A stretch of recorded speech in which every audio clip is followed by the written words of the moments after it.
podcast that uplifts the DJ culture and honors our legends. Vinyl Esquire with DJ Rip. You're now listening to the legendary Vinyl Esquire. Oh, read you now, boy.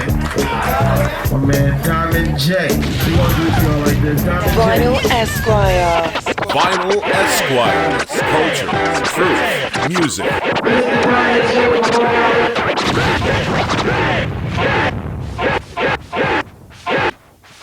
You're now listening to the legendary Vinyl Esquire. Vinyl Esquire.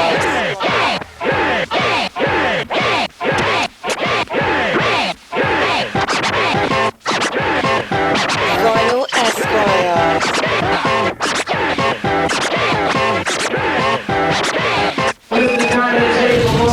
Under these sounds is the most delightful sounds. Diamond J Easy. Yo, so funky, so funky. Yo, so smart. Vinyl Esquire. Vinyl Esquire. Get retarded. X-Man, oh, read you now, boy. My man Diamond J. Vinyl Esquire. Hello world, I want to welcome you to Vinyl Esquire, the podcast that delivers culture, truth, music. Would you join me, please, in welcoming DJ Rip? Hello world, I want to welcome you to Vinyl Esquire, and my name is DJ Rip, and Vinyl Esquire is the DJ podcast that uplifts the DJ culture and honors our legends. And without further ado, I would like to welcome to Vinyl Esquire, the legendary DJ, turntablist, producer, and artist. I would like to welcome to Vinyl Esquire, the legendary DJ Diamond, the artist. Yes, sir, man. Very happy to be here. Thank you for having me, my brother. Absolutely. Diamond, how you been? How you doing? Hey, man, you know what? I can't complain, man. This whole pandemic done took a lot of people out, but I'm still waking up and I'm still breathing, and we here, my brother. We here. We like hip-hop. We ain't going nowhere. Right. We here. Absolutely. So how's tour life? Tour life is, for a year and a half, it was nothing. You know, a brother was actually unemployed, which I've never been in my entire life. That was kind of weird, but we've been getting back to it, man. You know, been hitting these stages, man. I've been doing a whole bunch of solo stuff from, low key, private, corporate and mansion parties and all of that to a couple of dope festivals, as far as like on my own. And then, with the group, I'm also Epmd's tour DJ. I'm actually the original DJ because I formerly was known as the DJ known as Diamond J, you know what I'm saying? But other than being the original DJ, I've been back with the group for the past going on 6 years. And we actually have had a few dope shows recently as well. So between, my own stuff and, Epmd shows, we back. We back on these stages, man. It feels good to bring the quality shows back to the people, man, because the people are starving. Absolutely. We all starving. We needed this, man. We needed it. So it feels good to be back. Absolutely. Well, listen, Diamond, I want to thank you for allowing me to interview you for Vinyl Esquire. Vinyl Esquire is the DJ podcast that uplifts the DJ culture and honors our legends, and you're definitely a legendary DJ. So let's get right to it. I want to take it all the way back to the beginning. So, Diamond, can you tell me who or what made you want to be a DJ? Oh, yeah, that's easy, man. It's my two brothers, DJ Greg G and DJ Maniac. May he rest in peace. My brother Maniac passed 2 years ago. But those two individuals are the reason why I know what a turntable is. They were both 10 and 9 years older than me. My pops must have had a little bit of extra Hennessy one night and, came home and said, hey, baby, let's get it on. And, I was like the mistake baby or whatever, because I came like 9-10 years later. Okay. But it was all good, though, because, it gave me an opportunity to hang out with the older people. And what the older crowd was doing was they was DJing and they was rapping. It was like at the beginning of hip-hop, I was like 6-7 years old, and they were like 17, 18 years old, my brothers I'm talking about. And, they bought turntables because that's what everybody did, Everybody wanted to be a DJ and so on. So, when they was DJing, as late teenagers, I would, well, I was too young. They wouldn't teach me because they felt I would, break the needles and stuff, which I did. I did break a pair of needles. I'm not going to lie. But what I did was I watched everything that they did.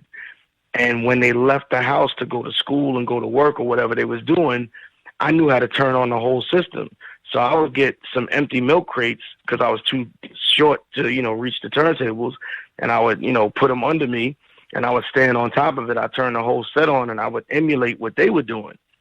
Well, I don't know, man. One day, maybe school or work, maybe it got rained out. I don't know. But they had left to go do whatever they was doing. I went and I did my normal routine. I turned on the system, got on the milk crates, and I was rocking. But they had came home. Like, they circled back probably within 10 minutes. Maybe, I don't know what happened. But so long story short, you know what I'm saying? They was watching me for, I guess, maybe like 10 or 20 minutes. And then when they came in and I realized I was caught, I figured I was going to get, like, the crazy ass beaten. But they was like, nah. It was like, yo, real talk, keep going because you probably better than both of us. So I just had natural DJ abilities by the time I was like 6, 7 years old. And then they started really letting me get on and they started taking me around to block parties. And this is when I first was living in Brooklyn, New York. I used to go by, originally I used to go by Baby J because I was 7 years old.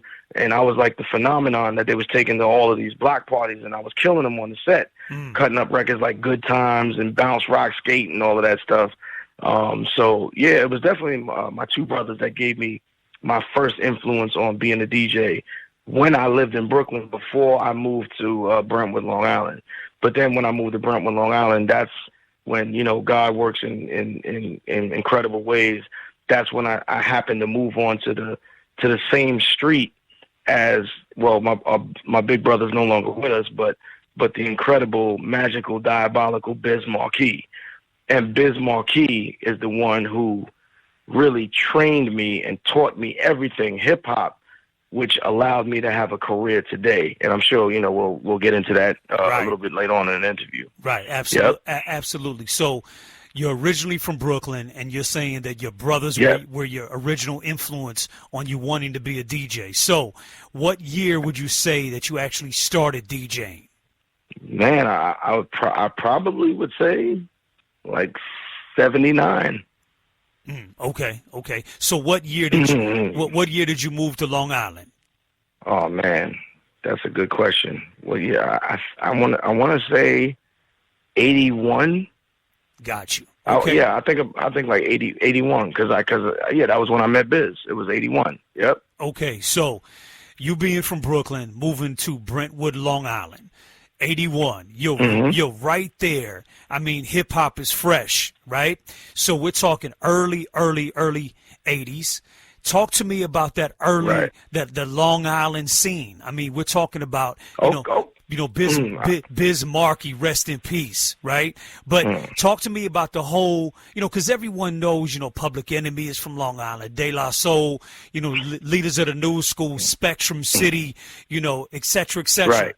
Talk to me about your early years in Long Island in those early 80s.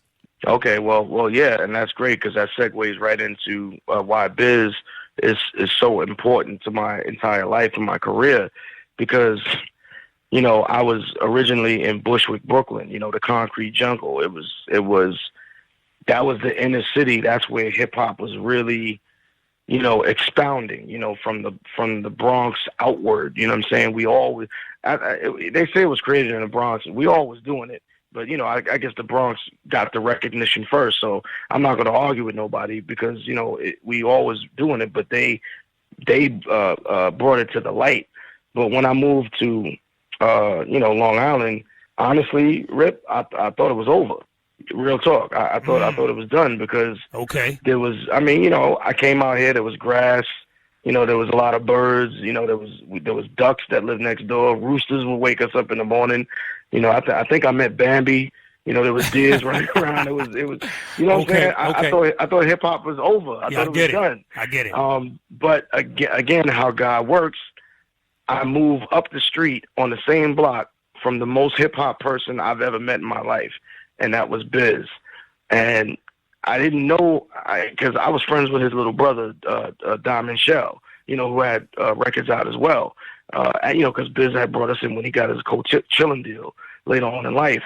But me and Diamond Shell became good friends, and then I became a mainstay at the Parker residence, which is where Biz lived. He lived with the Parker family for as long as I could remember. And, this was before Biz was the Biz that the world knew, but he was still the same Biz. He was like, yo, watch. One day, I'm going to take over the world. And, he was always saying this stuff. And then he was always doing the beatbox. I've never seen, this was before Dougie Fresh and everybody. Like, he was beatboxing when I was 10. You know what I mean? Like this was, I was like, what is your brother doing? Like, what is he doing with all this noise out of his mouth and everything? So, he was beatboxing. I knew the rap part because I had rappers around me in Brooklyn, so I knew about that part. The beatbox was new to me, though. So he was beatboxing, he was rapping, and we would just, we would beat on the kitchen table in his house and make beats, and I would drop rhymes, and he would rhyme, and Diamond Shell would rhyme, and then he would do the beatbox. And this was just at the crib. We was just doing this. And then, I would say within a year's time after that, by the time I was about 11, Biz was in the city. And he was hanging out with Marley Marl and with Roxanne Shante. And then all of a sudden he's like, yo, listen to this record I'm on. And it was the record with him and Shante, where Shante was rapping. And he was doing the beatbox. I'm Shante, he's Biz Markie, but the and all of that. Yeah, you talking about now I'm 11. The Def Fresh crew. The Def Fresh crew. Yes. So now I'm 11 years old, and Biz got a record out. I'm holding a record in my hand with the guy that I sit at the kitchen table with. I'm like, wow, this is a record, and you're on it. So I'm just amazed that just the simple stuff that we did turned out to be that. So most of my story about hip hop culture when I was growing up in the 80s is centered around Biz, because even though I was too young to go to the events that Biz was doing with Shan and Marley and Roxanne Shante, and even further, he was doing stuff with the L Brothers, with the Force MCs. Before there was the Force MDs, he was with the Cold Crush Brothers, like like Treacherous 3, like hip hop. What Biz would do, and this was so important and so crucial to me having a career.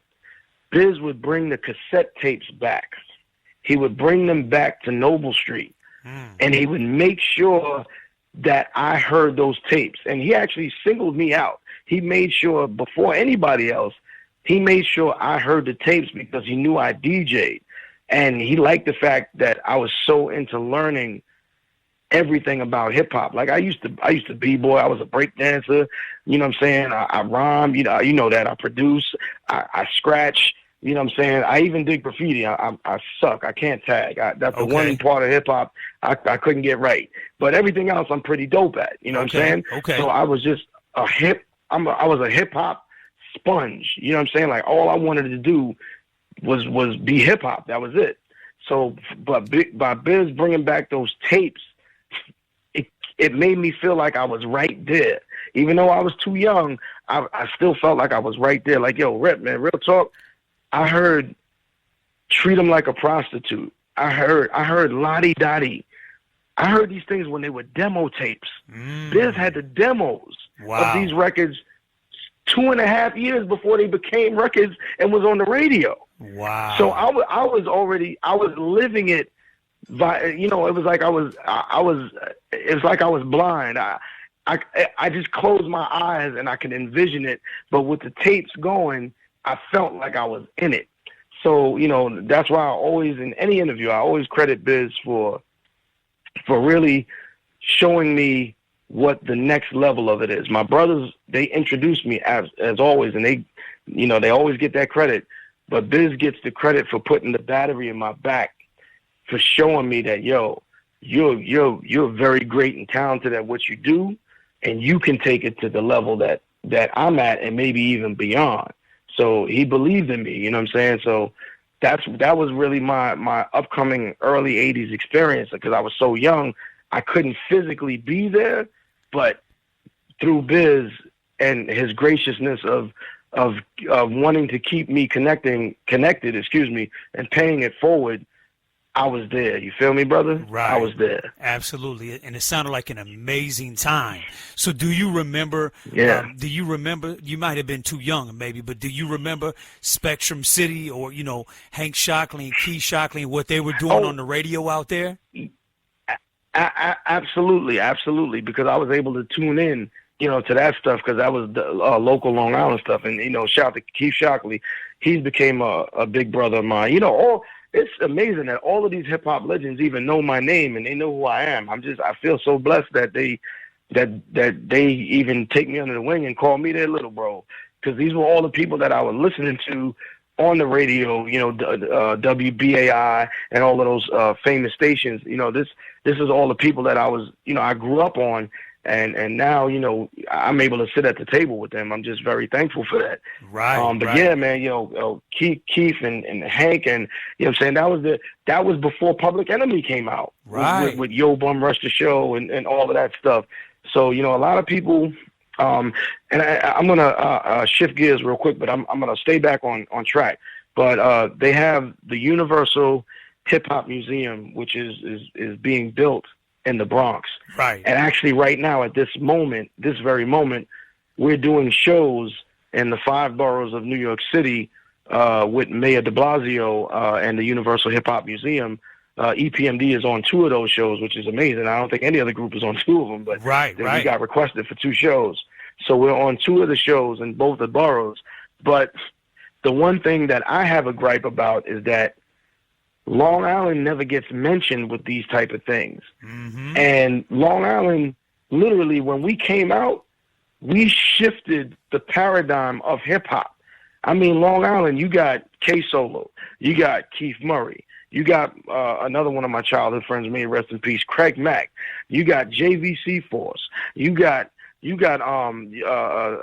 of the most incredible groups, De La Soul. Right. You got one of the most magical human beings that ever lived, Biz Markie. Yes. You got the God MC, Rakim. Absolutely. You got of course, you got the one of the greatest super duos ever, Epmd. And then on top of that, you got probably the biggest hip hop circus. And I don't mean circus as in funny. I'm just talking about there's so much incredible stuff going on within this group. You don't know which way to look and which way to turn. You got Public Enemy from Long Island. Absolutely. And we never get mentioned when it comes to this type of stuff. So the only reason why I'm on it this way in this conversation is because I'm right now, a few people threw my name in the hat to be the actual ambassador for the Universal Hip Hop Museum for Long Island, because I'm tired of there should have been 6 concerts instead of 5. It should have been all 5 boroughs and 1 in Long Island. You feel me? That's how it should have been. But I'm going to make sure that that doesn't happen again. The next go around, Long Island's going to be right front and center. You know what I'm saying? So I just had to shift gears for a second to let people understand, like, yo, we're important to hip hop culture too. Man, very important. I mean, listen, I mean, you're preaching to the choir, because I agree 100%. I mean, right. Not to mention Buster and Leaders of the New School coming out, and all of those, all of those entities, iconic groups, legends, dozens and dozens of hit records. And once again, I can't say it enough. Yeah. I can't say it enough. Rest in peace to Biz Markie. Yes. So with all that, and don't forget Keith Murray. Yes. That's my brother. I can't believe I left him out. You know what I'm saying? And there's more. You know what I'm saying? But the list goes on. So like I said, Long Island will not be forgotten about or put into the second batch ever again. I'm going to make sure of that. That's one of my missions right there. So. Absolutely. So you brought up Epmd, and I want to talk about your beginnings with them, but I don't want to get the timeline wrong here. So I also want to talk about this particular record you were a part of. Now, let's just talk about Craig Mack. All right, rest in peace. Okay. But rest in peace. There's a record that came out by MC Easy and Troop called Get Retarded. Yes. Yes, Get Retarded. Now, Yes. Now hold on. And now again, I don't know if you getting down with Epmd came before this or not. But let's talk about this record first, okay? So this is Craig Mack before Bad Boy, before he was Craig Mack, the MC that the world knows, right? Okay, so this is MC Easy and Troop. The song is called Get Retarded. And this particular song, you helped produce, you did scratches on it, you were a part of it. And not to mention, this particular song inspired Dr. Dre later to put out a record featuring LL Cool J called Zoom. Okay? So talk to me about this record. Talk to me about how this song happened. Well, at that point, actually, this was, I think we did the record in late 87, and it came out in 88, or we did it in the beginning of 88. So it was either December of 87 we were in the studio, or January of 88. I can't remember, because I know on the record he did say it was 1,988, but I can't remember exactly if we were going into 88 or if we were already in 88. But at this time, Craig Mack actually used to live with me. So he was living at my house. Things, I guess, didn't work out with his parents or whatever, so he needed a place to crash. So he was living with me for about a year. And he always rhymed. He rhymed with us. He rhymed, obviously, Biz can't tell you, but Biz, if he was alive, he would tell you, Craig, he used to come over. He was sitting at the kitchen table with us. We all would rhyme together. That's what we did. We made beats on the kitchen table at the Parker residence. Or Biz would beatbox, and we all, would just have verses. And if we wasn't rhyming, we were snapping on each other. We was the kings of snapping. But that's all we did all day was tell mother jokes, and you know what I'm saying? It was crazy. It was a crazy life we lived. But so at that time, Craig was living with me, and this was after I had worked on the demos with Eric and Paris. So I was already familiar with the studio and what could be done. So, since DJing was always my love and my passion. So even though I always could rhyme, I would spit freestyles back to back with all of them all the time. It was never a front thing for me. I was always just more about the turntables and actually making the beats. So I was like, Craig, let's go in the studio and let's see what we could do. Let's try to come up with some joints. So we practiced at the crib and came up with this song called Get Retarded. And I liked the lyrics that he had put down, and I had a beat in my head, you know what I'm saying? But, at that time, we didn't have no production equipment. I just had the two turntables and a mixer. So I could only have the beats in my head until I got to Charlie Murata's studio. So we went to Charlie's studio, and I tapped out the drums. The drums were sounding crazy, you know what I'm saying? And the next thing I had to do was lay down the bass line. So Craig was there. He loved the drums, and he was just practicing rapping over the drum patterns that I did in time. And he didn't like the way it all flowed, so he was rewriting some of it, to the pattern that I had put down. The problem we had with the record was the bass line. I had this bass line in my head that went boom, boom, boom, boom, boom, boom, boom, boom, boom, boom, boom, boom, boom, boom, and it was funky, but I couldn't find the right bass sound for the record. I was there for more than an hour and a half auditioning different bass sounds, and I was able to play it on the keyboard. I'm not a keyboardist, but I could play some lines. I could play a chord progression here and there. I'm no keyboardist, but I could play a little bit. I play enough to make it funky in the production. But I just didn't like the way none of the bass sounds that Charlie had was sounding. They just didn't. It sounded too much like a real musician, like a real bass guitar. You know what I mean? Right. And remember, in hip hop, we was slowing records down. We was changing the key. That's why a lot of artists that were real musicians didn't like hip hop at first, because we went against the rules. Because everything was like, no, it has to be in the key of A minor, or this has to be in G, or this has to, and we were like, no, it sounds funky, slowed down like this, but it wasn't really in a key that they knew how to play, because they were classically trained, and we weren't. We were just going by what we thought was fresh. So, long story short, I just didn't like it, but I didn't want to lose the idea that I had in my head. So I said, Charlie, yo, hook up the mic. And at this point, Craig, he had to go somewhere, so he left the studio.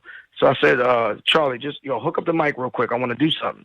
So I just went in to the vocal booth, and I said, play the beat. He played the beat, and he recorded me, and I just started going, zoom, zoom, zoom, zoom, zoom, zoom, zoom, zoom, zoom, zoom, zoom, zoom, zoom, zoom, zoom, just so I wouldn't forget the idea.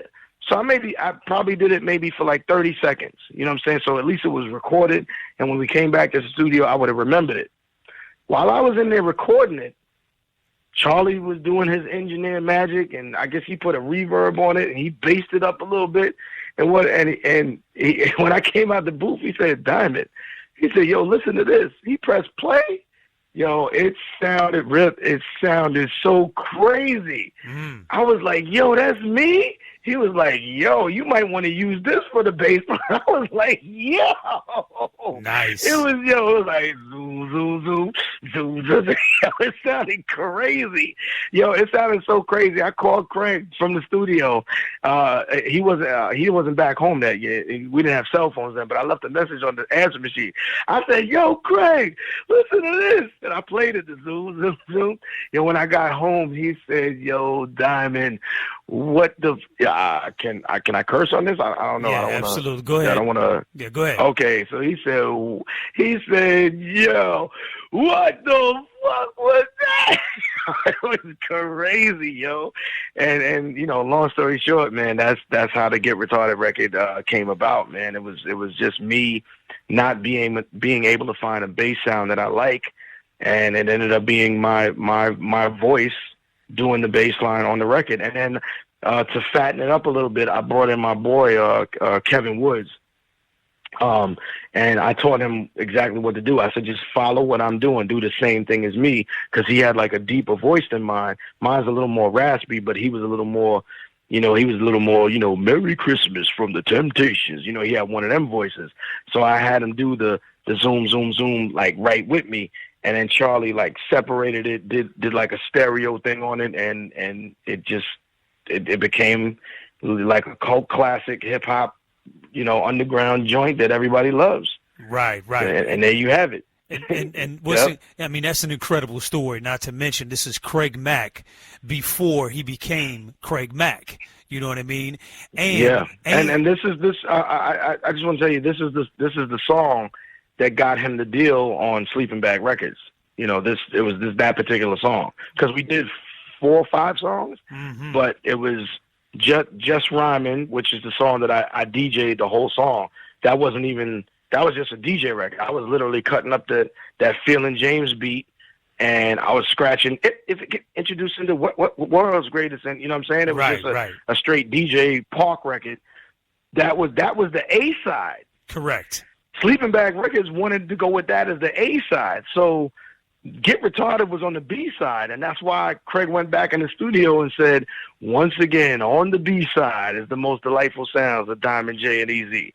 So he went back and did that because they said, no, we wanted to go with the other side as the single, but the side that was the funkiest was Get Retarded, was the one that the whole world knows and loves. Right. So I'm sorry. I didn't mean to cut you off, but I just wanted you to know the whole story. No, that's cool, because that's your first introduction. That's Craig Mack's first introduction. That gets him the deal on Sleeping Bag, which then eventually gets him a deal as Craig Mack with Bad Boy, right? But also, that particular song, like I said, is the influence for Dr. Dre to put out a record years later with LL Cool J and titled Zoom, and they used the bass line part and all of that. You know what I mean? And as you know, I was completely unaware of that until maybe this year. And you actually brought me up to speed with that. Right. Because I heard it from somebody, and then you said it to me again, and I was like, yeah, somebody just told me that like a year ago, but I never looked into it. And then you sent me the link to the record, right? And the record is dope. The record that Dre did with LL is super, super dope. Right. Because people was coming up to me like, yo, it's like, yo, Dr. Dre owes you a check. I was like, what are you talking about? It's like, yo, he sampled your Zoom, Zoom, Zoom record. And you know me, I'm not on it like that, man. I'm hip hop, man. I don't care about all that, man. I'm just flattered that someone as great as Dr. Dre would use something that I created. You know what I'm saying? I think that's dope. So absolutely. So yeah, man. I mean, but yeah, it's just dope how hip hop works. You know, Yeah, so dope. But that goes back to the Long Island influence on hip hop. You know what I mean? So. Right. So let's go ahead and again, incredible record. I believe that Dr. Dre record came out on a soundtrack. You know what I mean? So yes, okay, it was a movie soundtrack. Right, yep. right. All right. So let's go back a little bit. Let's talk about you meeting Erick Sermon and the beginnings of EPMD really quickly, and then talk to me about what your involvement was with that first EPMD Strictly Business album. Oh well, me and Eric. Again, Eric was another one. He was super hip hop. You know, me and Eric clicked immediately when I met him. I met Eric probably when I was in like 9th grade or something like that, 8th or 9th grade. So we was just friends. You know, he's a little bit older than me. You know what I'm saying? Him and Paris, but we was always friends and we stayed connected because I was a DJ. You know what I'm saying? That rhymed, and he was an MC. So at one point I became, I would say, probably one of the 3 hottest DJs in my entire area. Another one that was hot was his name. His name was DJ Willie Scott. May he rest in peace. And another one that was hot was named DJ Kayla Boss, who is also now known as DJ 45, who's my brother for life. Right. Basically, and I'm sorry, and the 4th DJ was a DJ that came up like right under me. Was DJ Smooth Denali. He's hot too. So basically in our area, one of the 4 of us was doing the hottest, dopest parties around. You know what I'm saying? If it wasn't me, it was Kayla Boss. If it wasn't him, it was Smooth or Willie. You know what I'm saying? So I was, just doing these dope parties. Like, and I'm talking about like basement hip hop parties. You know what I'm saying? Like, and they was fresh back in the days. Like it wasn't like, nowadays is, it's hard to throw them because everybody wants to fight and shoot and kill each other. We wasn't on it like that. We was just really about having fun. So at those parties that I was doing, sometimes there would be MC battles, and as it would have it, your boy Erick Sermon would come to my parties. He always came to my parties, and he was always ready to battle. And he was battling people, and he was destroying them like left and right. So at one point, I was like, "Yo, you come to this is probably like the 3rd party you've been to, and you've been like killing these MCs." I'm like, "Yo, why don't you just be my MC?" You know what I'm saying? And we just do this as a team. And so me and Eric teamed up. You know what I'm saying? And we were just going around. It was like we was doing shows at people's houses. It was crazy.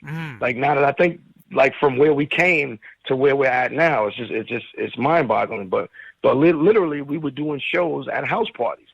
And then I would say after about maybe 2 years of doing that, Eric ended up meeting Parrish. I never met Parrish at this point, but Eric met Parrish, I think, at his grandmother's house or something like that. Like, because Parrish lived by his grandmother or something like that. And they became real close friends because they both rap. And Parrish was like, "Yo, I know how to make a record." Like, we didn't know nothing about records. That's what I'm saying. So the EPMD situation happened before Craig Mack, because EPMD was how I got my first studio experience, and I learned the ropes. So Parrish was like, "Yo, I know how to make a record." And Parrish, again, was older than me and Eric. Right, okay. The way Parrish learned was Parrish's older brothers. They had a deal on Tommy Boy. They made this song called "The Facts of Life" on Tommy Boy Records. And Parrish was their DJ. Again, we all DJ, we all rapped, we all breakdance, we was hip. You feel me? We was hip hop. Absolutely. If there was something, if there was anything hip hop, we wanted to do it. So Parrish is actually on the record cover carrying a turntable. A lot of people don't know that. But if you look up the history of the record, "The Facts of Life" on Tommy Boy Records, Parrish is on that record cover holding a turntable because he was DJing for his big brother's group.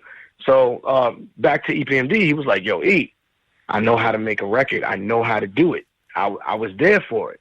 So E then called me and was like, yo, we're going to go in the studio and we're going to make a record. I was like, how? You know, I'm like a little kid. I think I was like 15 at the time. I'm like, how are we going to do that? He was like, yo, remember all the stuff we practiced in your basement over the zap, the more bounce to the ounce, and the you know, the thing when I told you that little part on the Eric Clapton that I have you scratching back and forth, we're going to go do those. And he said, also bring 7 minutes of funk to the studio. That's the boom, boom, boom, boom. You know what I'm saying? That's that beat. Right. The original break to that. So this is all the stuff that we was doing in my basement. You know, the only thing is I didn't meet Parrish. You know what I'm saying? I never met him, but he was like, yo, trust me, when you hear him rhyme, trust me, you're going to understand, like, this is going to work. So I was like, E, I'm trusting you on this. So I met Parrish in the studio at Charlie Murata's. So that's how we met. So, you know, we went into the studio, and the first thing we did was the craziest thing ever. And I got to tell you the story of how this came about. The first song we did in the studio was It's My Thing. Again, that was a live record. I was cutting up 7 minutes of funk live. It was not sampled. Right. That was me. Boom, boom, boom, boom. I cut that record live for 5 minutes. There's no way in the world that record could be exactly in time. I was close because I'm a very sharp DJ, you know what I'm saying? Right. And I'm very funky, but there's no way it can possibly be perfectly in time. You know what I'm saying? Because I was cutting it back with no metronome. I was just rocking it. So I think Charlie took about a minute of me cutting that record, about maybe 60 seconds. And what he did was he spliced the tape, and then he made, this was the craziest thing ever, he made a loop out of the two, not the 2-inch tape, but he put it on like the 1/4-inch tape. He recorded it to 2-inch tape and then recorded about a minute of it to 1/4-inch tape. Then he took the tape, spliced it, and looped it. But when he looped it, he had to loop it back into the machine. So literally, and this is what the youngins will never understand. Right. To make that 1 minute into a 5 or 6 minute song, however long It's My Thing is, he took the tape and ran the tape around the entire room. We set up mic stands to keep tension on the tape so it would go back to the machine. So there was a tape circling around the entire studio to make that recording happen. That's what I'm saying. Like, you'll never understand. Like, I can't make this shit up. Right. Like, you'll never understand what we did to make it happen back then. That's how the loop came into play. I don't know if samplers were invented back then. You know what I'm saying? I mean, I think there was, because he had the Lindrum, and I think that had like a 1-second sampler on it, because that's how we did the drums for You a Customer, and that's how I also did the drums for the Get Retarded record. So it had like a 1 second, but there was no sampling for a minute or none of that. You couldn't do that. That was unheard of back then. So Charlie Murata, who's a genius, by the way, as an engineer, he invented the tape loop. So looping really, I believe it came from him. I want to say, because I don't know anyone else before that who had to do that. So but yeah. So that's the story of how It's My Thing happened. And then, you know, I added the out there louder, it's my thing, you know, all that stuff I added later. But the original loop came from me DJing. I DJ'd that record. That wasn't a program. That was me on the turntables with that record. How crazy is that? That's amazing. That's a dope story. Absolutely. So clearly that was your involvement with that particular record. And I'm assuming that you had some involvement with some of the other records, you know, for the album, right? Yeah. You know, I helped loop up the Zap Beats, the More Bounce record. You a Customer. I was there for the programming and the inception of that. But that whole baseline thing, that was Eric, man. Eric, I think he got that from it was a ZZ Top record. Right. That had that don't. Yeah. And the bass line, and Charlie had the bass line that the bass sound, I should say, I'm sorry, that Charlie had, that it sounded just like it. So it was perfect. So, you know, and that was all Eric's conception with that one. Wow. And then the Eric Clapton thing, we kind of came up with a strictly business thing together, because Eric would be in my basement and I would just cut up abstract records, because that's the beautiful thing about Long Island. Long Island was the biggest melting pot ever. Like, my neighbors was white boys, and they was white boys. They was wearing Led Zeppelin T-shirts, AC/DC. So, but we all was friends. Right, so, I was showing them who Curtis Blow was, and they was showing me Black Sabbath. You know what I'm saying? And we was all listening we would all hang out at each other's houses and play each other's music.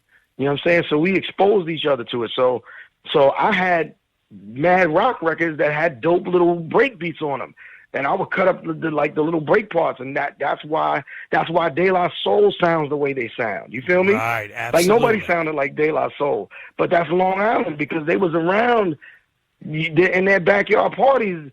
Hall & Oates was playing. You got the body, now you want my soul. You know what I'm saying?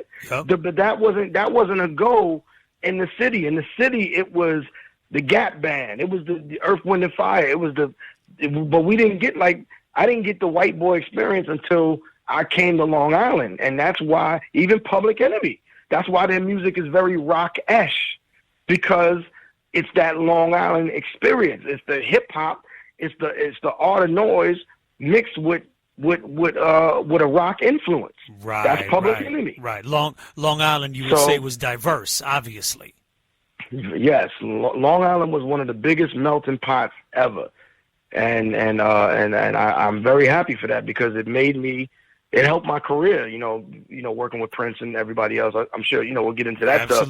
But absolutely, it helped my career being so musically open-eared. I wasn't closed ears. You know, there's people today that to this day, like, you know, if it ain't trap music, I don't want to hear it, or if it ain't this, I don't want to hear it. I'm like, I want to hear it all. I want to hear music from languages I don't understand what they're saying, but if it feels good, then it feels good. It's good music.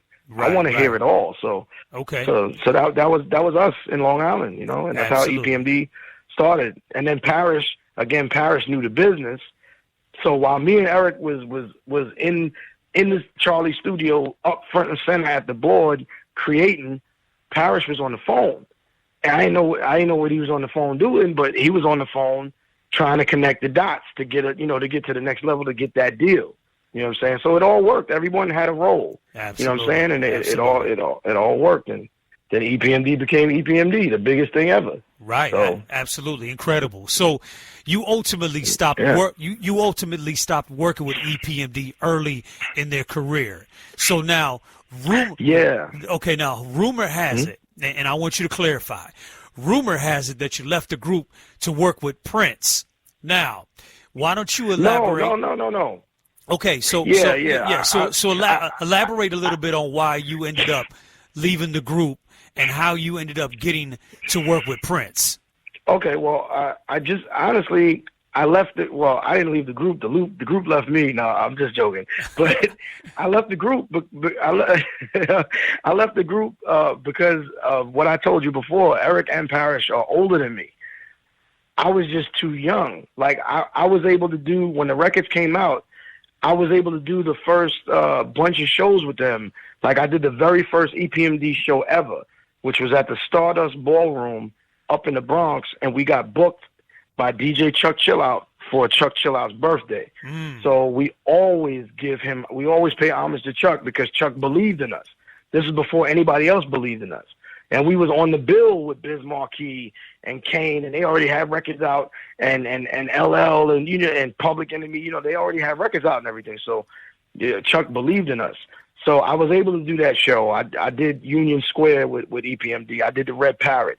I did Latin Quarters. I did all the big local shows. But a lot of people don't know, Sleeping Bag Records, aka Fresh Records, was a London-based label. So the single "It's My Thing" with You a Customer came out and blew up so fast. Sleeping Bag already had a full European tour booked for the group.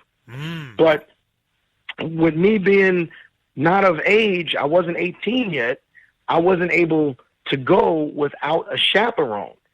Now, without an official chaperone just for me, Fresh Records really wasn't trying to pay for that. And then on top of that, I would have had to have my parents' permission. And there's no way they was going to let me leave school, you know what I'm saying, leave school and go, over to Europe for some hibbity-hobbity stuff, because they didn't know what it was back then. They was like, they was like, yeah, you can do that stuff, but you going to college.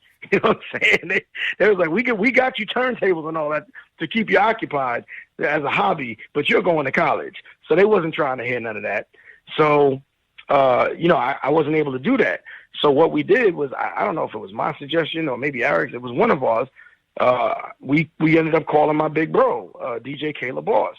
And he's a little bit older than me too. So he was able to go on the tour. So Caleb Boss, and he ended up doing the scratches on You Got to Chill as well. Right. You know what I'm saying? When it goes DJ LaBoss, he ended up doing the scratches on You Got to Chill, because this stuff wasn't finished. We just did demos of it. But when it became time to put out an album, they went back in and they finished everything up. So that's how Caleb Boss ended up being down with Epmd. I just couldn't go. So while I was home, I ended up meeting Richie Rich, who the world knows as Daddy Rich from Third Base. Yes. Until I met Rich, I thought I was one of the best DJs I've ever seen in my life. Rich was something else. I was like, what is this guy that I just met? Right. So after I met Rich, and I saw what he could do and what he was capable of, I was like, I'm slacking. I got to get better. So Rich was going, Rich is from Brooklyn as well, but he was going to Farmingdale College, which is in Long Island. So he invited me to come up to his dorm room because I told him I could DJ. And Diamond Shell was going to Farmingdale as well. And Diamond Shell said, yeah, Diamond is nice. You know what I'm saying? But I knew in my mind, I already saw Rich. I'm like, I'm not as nice as this guy, but, I'll go do something with him. So I was in Rich's dorm room, and I was cutting. I'll never forget. I think he had Technique. I think they was 17 or 1800s. Now at this time I never saw a 1200. I only had the cheaper ones. I couldn't afford 1200s. I had the belt drive. I think they were Technique SLB 10s. Right. That's what I was cutting on.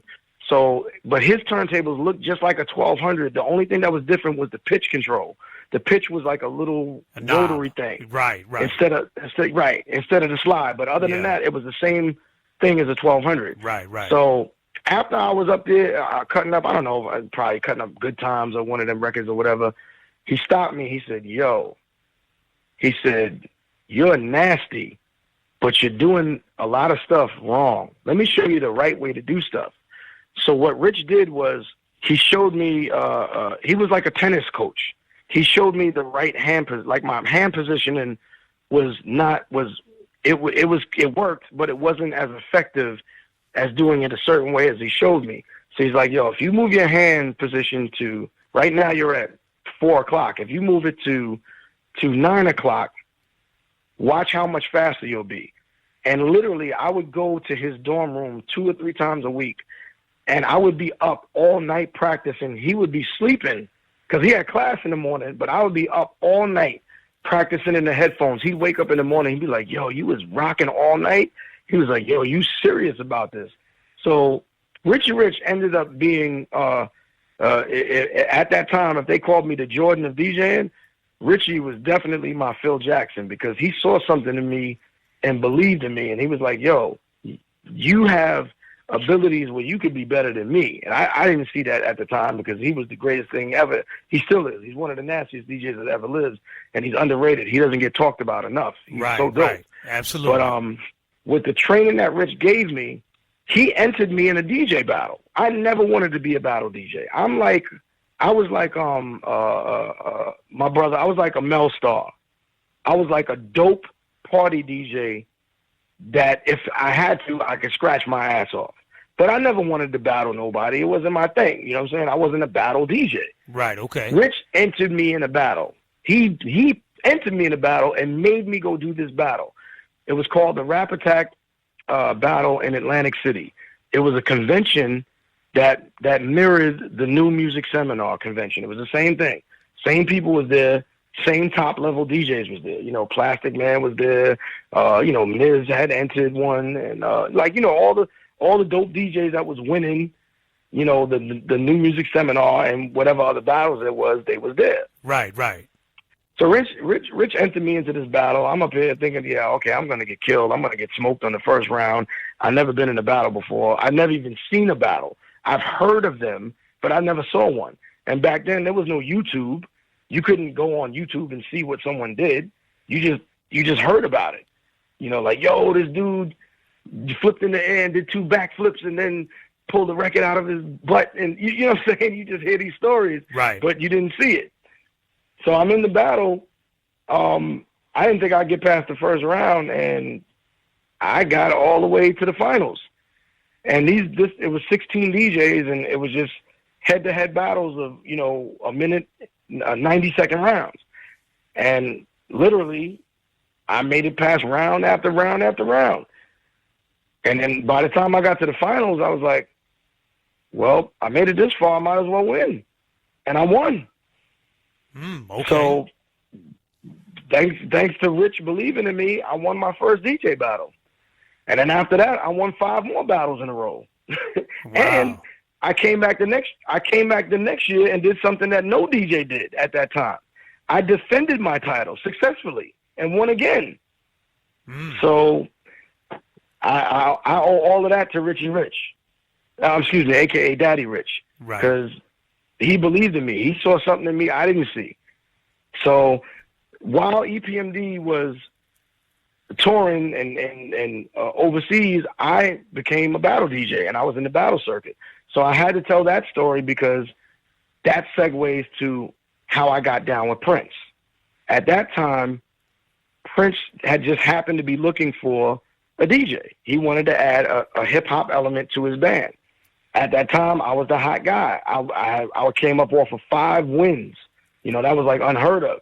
I was in, you know, the magazines at the time. What was it? Right On magazine, Word Up magazine. You remember them old school magazines? Absolutely. I was in all of those magazines. And one of Prince's peoples was like, yo, who is this DJ? You know what I'm saying? Because I know Prince is auditioning DJs. Prince had already auditioned DJs. Actually already picked the DJ. My man IXL from Minnesota, who's dope. He's super dope. So Prince was already going to go with this guy. But one of Prince's people, my boy Tony, who's down with the TDK dancers, he looked me up and saw what I was doing. And he was like, yo, this dude is dope, but, you know, he had no way to get to me.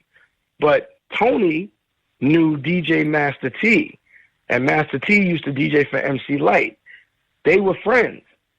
Now, and it so has it, we got to go back to Biz Markie. A few years earlier, Biz Markie brings Master T by my crib and introduces us. So me and Master T immediately became great friends. If you don't know Master T's history, besides DJing for MC Light and a few other groups, you know, he's worked with, he's done production for Janet Jackson. You know, he's worked with Tevin Campbell. He also worked with Prince when I couldn't do stuff with Prince. And he also produced Tupac's biggest record called Dear Mama. So that's my good friend, wow, okay. Master T. Wow, all who, right. who you may want to interview. You may want to interview if you haven't already done so. I have not. Thank you. So, right, and I'll definitely connect the dots with that. But so Master T brings me to Tony's hotel room in the city to meet him because they happen to be in town for a show. So I meet him, and he's like, "Yo, man, I seen what you're doing, and I'm hearing like you were the best of the best. Yo, Prince wants to add a DJ to the band." He's like, but he already picked somebody, and the dude they picked is incredible. I'm not gonna lie, but I want to see what you got. Can you put together a tape? I was like, a tape? Like a what? Like a? He's like, nah, we need a videotape. And you know, back then nobody had cameras. You had to have money to have a camera back then. You know what I'm saying? So Right. I didn't have a video camera or nothing.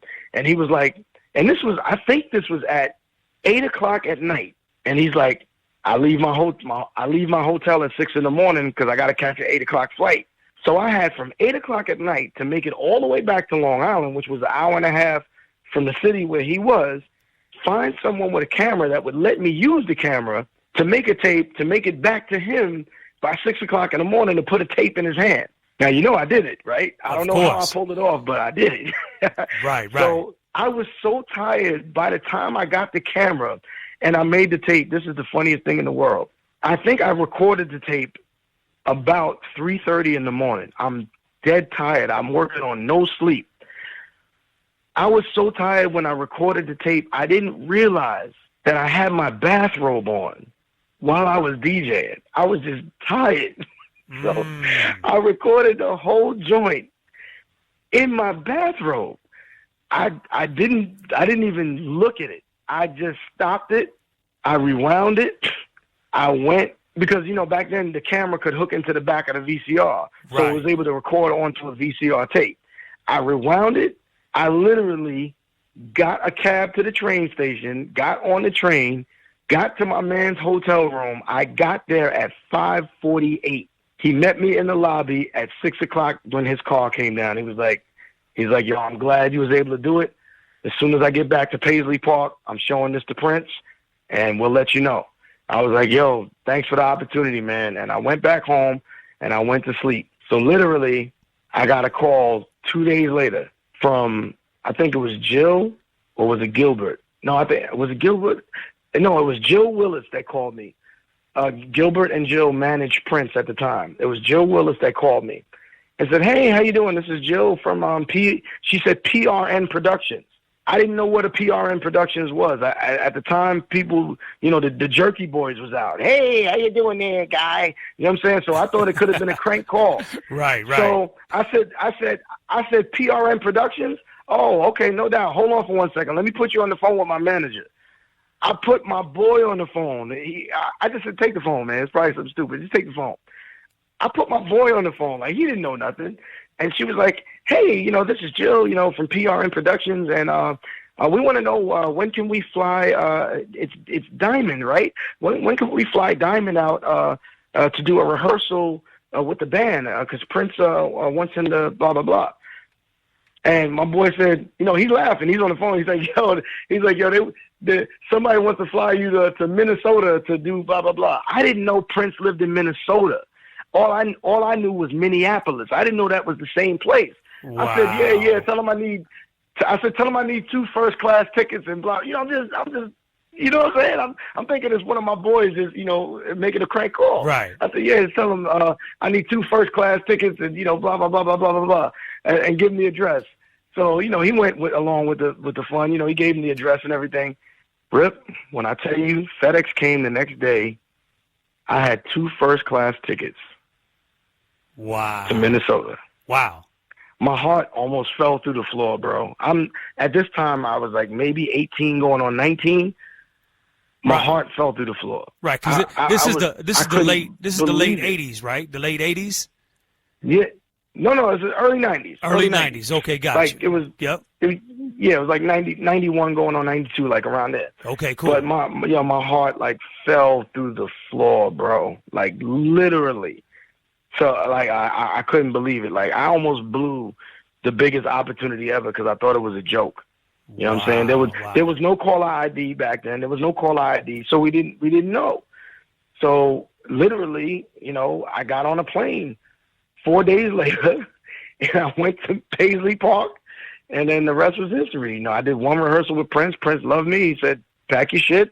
He said, "You're gonna move out here," and I moved out there, and I lived in Minnesota for 6 years, basically, rocking with Prince. It was crazy. Wow. Okay. Yeah, it was an unbelievable story, man. Okay, so I know we could probably do the whole rest of the interview with just this alone, but let's get this straight. You go from Epmd to becoming a battle DJ at 18 to getting the opportunity to work with Prince and moving to Minneapolis for 6 years.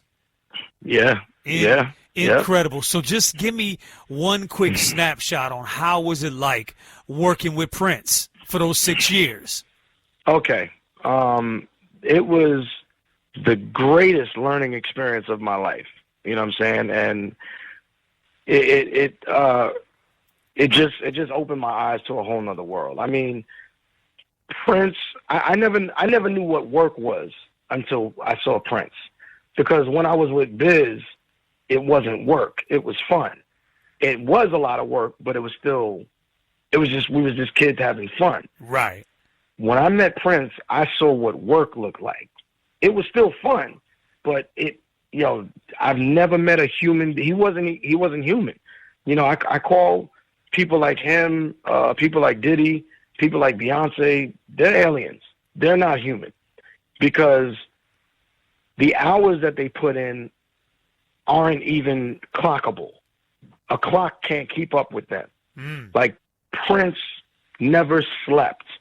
Like literally, I'm gonna give you a day in the life. Rehearsal started at 1. So I'd be up by, this is when I used to be able to sleep. I'd be up by 11:30 in the morning, shower up. You know, by noon, I'm dressed. By 12:15, I'm in the car. I'm driving to Paisley Park. I'm at Paisley Park by 12:45. Everything's already set up. You know, the tech's got the turntable set up, all the gear set up. I go into the back. If you've never been to Paisley Park, you have to go. I know they turned it into a museum now, but I was there while it was active. You have to go. Okay. It's nothing like it. You must go in your life. You have to go. When you walk into Paisley Park, there's studio rooms on each side. I don't know what it looks like now. It might have changed because I haven't been there since he passed away. I can't do it. But when I used to walk in, there were studio rooms on each side. There was an A room, there was a B room, and there was a C room. Then there was just rooms for, I guess he considered them mental pleasure. Like it was just rooms that had art and just different, like it was just comfortable rooms. One room had a beanbag, nothing but beanbag chairs. And it was just rooms where you could just, if you felt like relaxing, you could pick a room. It was dope the way it was set up. Gotcha. And then if you walk back further as you go back, they had the kitchen, and a kitchen had a lounge area and all of that stuff too. And then if you look up, there's a second floor, and that's where Prince had his own suite. The offices, Gil and Gilbert's management office was up there, but and then disconnected from that on the other side of the second floor, you could see it because there was a balcony that was over it. Prince had like a huge suite just if he didn't want to go home. You know, I'm sure it probably had 4 or 5 bedrooms in the suite. It was huge. So he was able to, I never saw the inside of his suite. I never went up there, so I can't tell you what the inside looked like, but I'm sure it looked like Prince, whatever Prince was doing, that's what it looked like. So he had a suite up there.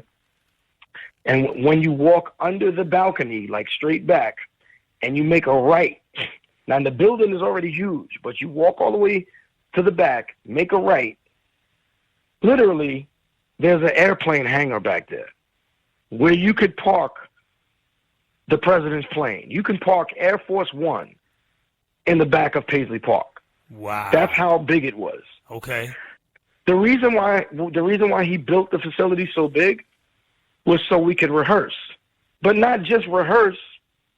We would do a full production rehearsal. Like literally, the stage that's built that flies around the world with him was built at Paisley Park. So by the time we performed all around the world in the Tokyo Dome and every other arena in Rome and wherever we was at, we were so familiar with that stage, we would never miss a step because we knew the stage in and out because we performed on it every day for 6 months before we left for the tour. Wow. It was, I've never seen that before. Like even working with Beyonce, being her tour DJ, we never had a full stage where we didn't see the stage until we got to the venue. Right. Then we saw the stage with Beyonce. With Prince, we was on that stage for 6 months before they broke it down and put it on planes and flew it overseas. Wow. How crazy is that? Yeah. Wow, that's amazing. Yeah. So yeah, man, like the people don't understand, man. Like there's levels to this shit, man. Like there's levels. And so like I said, the Princes, the Beyoncés, the Diddy's, and they're at the top level of this thing, man. Right. For a reason. Their work is crazy. So let me ask you a question. Okay, so You leave Prince for whatever reason after working with him for 6 years. It looks like I left because I got a record. I left because I got a record deal. That was when I got my first record deal as a rapper. But we can keep going. But I'm just letting you know why I left. Got you. Okay. So we'll get back to the record deal. Now, you leave Prince after 6 years. Okay, you left because you got a record deal. All right, fine. You come back to New York though, and then you land a slot on Making the Band 2. So talk to me about that, and then we'll get to the record. Yeah, and it's the same thing. Okay, well, I can go real quick. And this is this circles back to the whole Epmd thing. When after Caleb Boss, I don't know what the reason was. Caleb Boss had to leave the tour with Epmd while they were over in Europe. So unfortunately, it left them stranded without a DJ. Now, Run DMC and our big brother, may he rest in peace, Jam Master Jay, who's one of my greatest mentors. Right. Run DMC loved Epmd and took them on the Run House tour and even had them sleeping on their tour bus. So Epmd was sleeping on Run DMC's tour bus. So when they were stranded without a DJ, Jay was like, yo, I got the perfect DJ for you. He's dope. He's incredible. He just won the seminar, and they were talking about Scratch. So Scratch was available, and he packed his bags and flew over to Europe and met up with them over there, and he ended up becoming their tour DJ. Now, of course, Scratch is incredible, and the shows was dope, but me and Eric was always friends. So Eric still wanted me to come back and rock with the group. So when Eric got back, I was already, you know what I'm saying? I was already rocking with Prince. Right. And he was like, well, there's no way. He's like, my boy is with Prince, so there's no way that's going to happen. So, and then, we already got one of the greatest DJs ever. So they ended up staying with Scratch and rocking with Scratch. So fast forward to my record deal, Epmd had broke up. They went through their thing and the group broke up. I came back from Minneapolis. I moved back to Long Island. I ran into Eric at a record shop called Paradise Records because, we both used to dig for records. Right. And he was like, yo, Diamond, blah, blah, yo, how's everything? Yo, how was it with Prince? And I was like, yo, how's the tours, with Scratch and everything was dope. And I was like, yo, I'm sorry, man. Yo, I heard, you and P broke up, man. Is everything all right? We went through that conversation. He was like, yeah, I'm good. He's like, I just got my solo deal. He was like, yo, why don't you come on the road and let's just do it like we used to do it, be my DJ. And it was the hardest thing to do, man. I had to turn E down again because I was like, yo, E, man, I just got a deal of my own. And they just gave me like $100,000 in advance money. I'm obligated to produce this album. I got to give them an album.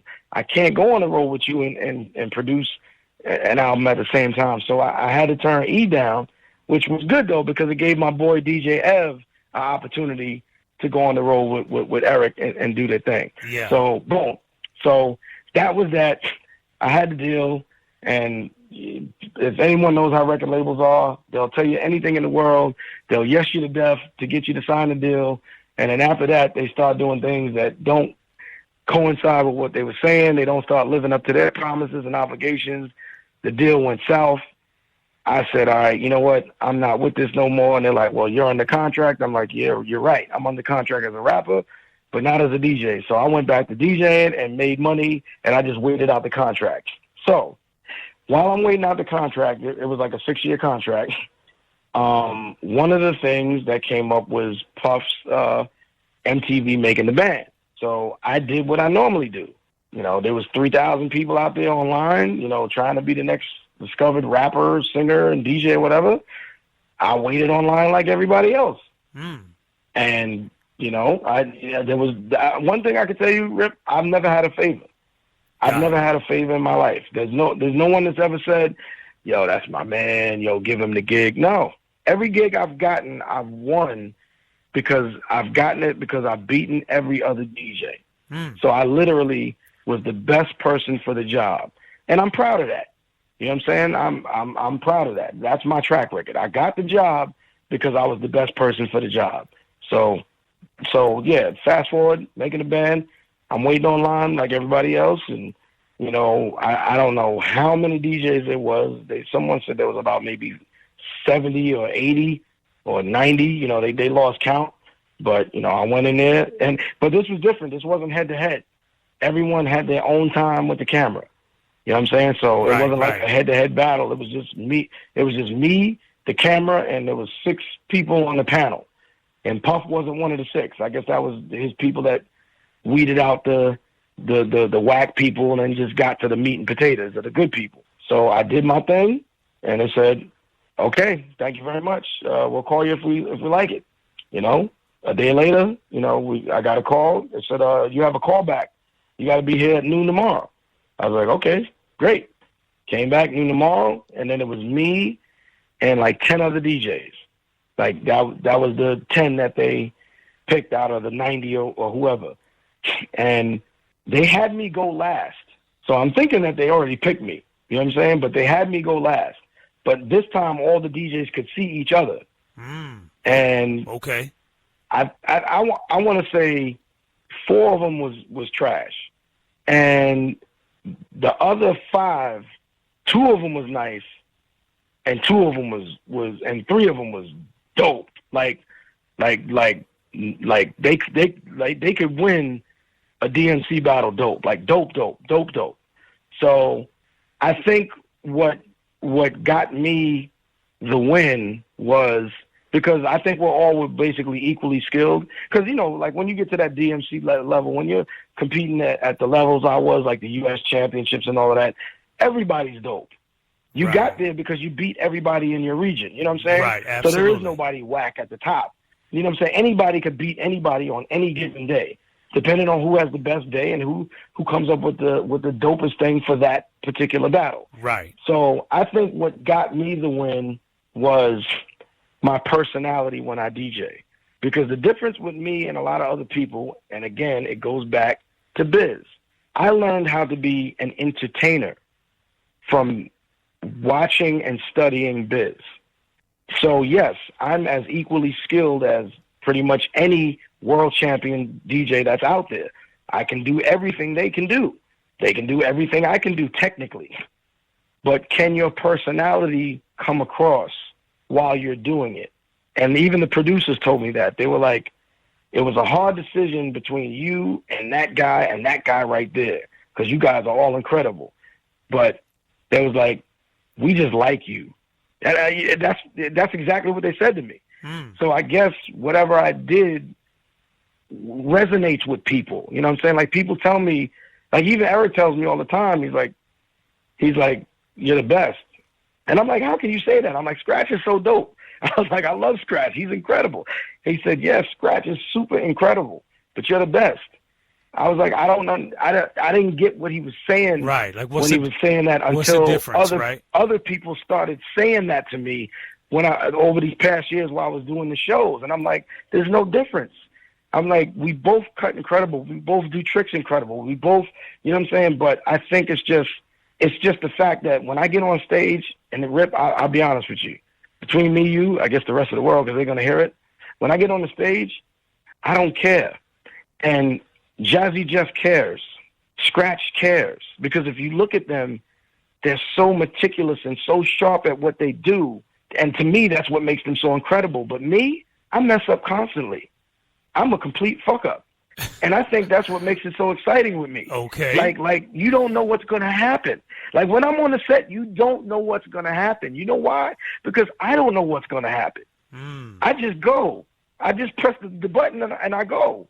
And if it works out, great. And if it doesn't, okay, I'll come back and get them next time. But that's the difference between me and them. I don't care. Even when I was battling, I didn't care because I thought I was going to lose from the start. Richie Rich threw me in a battle. I didn't even practice. I freestyled every round and won. Do you see what I'm saying? Yeah, I do. Okay. So that's why Eric says you're special. And it's because I'm just having fun. I'm doing hip hop. That's all I'm doing. I'm doing what I know. Right, got you. And it just comes across. And I guess that's why since high school I've never stopped working. By the grace of God, my phone keeps ringing. I've never been dormant. This is the weirdest thing, being unemployed for a year and a half with the pandemic. That was the only time I've ever not worked. So right. And you know what's incredible about that is, again, we're talking this timeline. We're talking about Biz Markie, Epmd. We're talking about Prince. And now we're talking about making the band 2 with Diddy. And now let's just roll right into Beyonce. How did you end up being Beyonce's tour DJ? How'd that happen? Yo, it's the same thing, and it's a crazy story.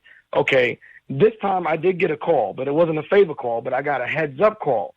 I got a call from my man Magic. My man Magic, he was very connected in the industry. He did the Sprite campaigns with the hip-hop, and he had clothing lines, all that stuff.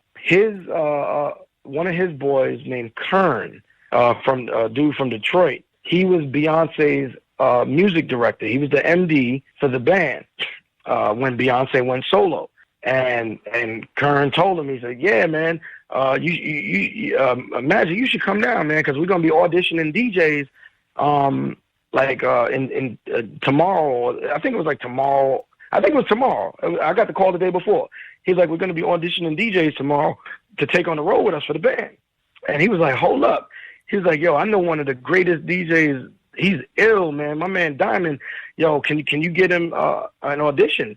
He was like, "Well, you know, they already got the people that they wanted to choose from, but I mean, if this is your boy, you know, I can't walk him in, but I can let him audition like everybody else." And he was like, "Bet." So he called me, and he was like, "Yo, can you, Diamond, you know this chick Beyonce?" And I'm like, "Beyonce sounds familiar." He's like, "The girl from Destiny's Child." I was like, "Oh yeah, she's dope." He was like, "Yo, she's looking for a DJ, man, and they're doing auditions tomorrow at 7 p.m. Oh, no, I think it was I'm sorry, they're doing auditions tomorrow at 2 p.m. I was like, "Bro, are you serious? I can't make it."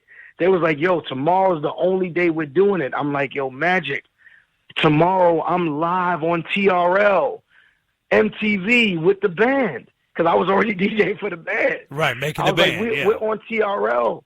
Yeah, I'm like, we're live. We're live. It's not taped. This is live. We're on at 3 o'clock. He was like, "Yo, I'm going to talk to him. I'm going to see if I can get you to audition at 2 on the dot. You audition with us at 2. You can make it to TRL and do the show by 3. So you know me. I made it to that audition. You know what I'm saying? Right. And I got on them tables at 2 o'clock on the dot, and I don't know what I did because, you know, I never know what I'm going to do because I freestyle. And I did whatever I did. And actually, there was 2 DJs that went on before me. There was one that went on at 1:45 and another one that went on at 1:53 or something like that, around there.